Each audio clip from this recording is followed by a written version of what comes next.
Bom dia, pessoal. E na minha frente está o Xiaomi 15T. E eu vou mostrar para vocês como mudar o toque do telefone.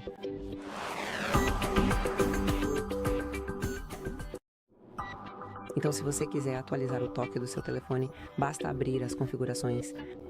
Depois, encontre e selecione som e vibração. Aqui localize a opção de toque. E agora, escolha o item de onde você quer selecionar esse toque. Os itens estão aqui. Então você pode escolher um online, se você tiver a conexão de rede ativa. Deixe-me ir para os toques locais. Aqui você pode escolher algo do gravador, arquivos de áudio ou sua própria música e também, das opções completas. Então basta tocar para aplicar. Depois volte e, como você pode ver, já está definido.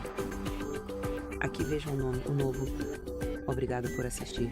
Por favor, inscreva-se no nosso canal e deixe seu like.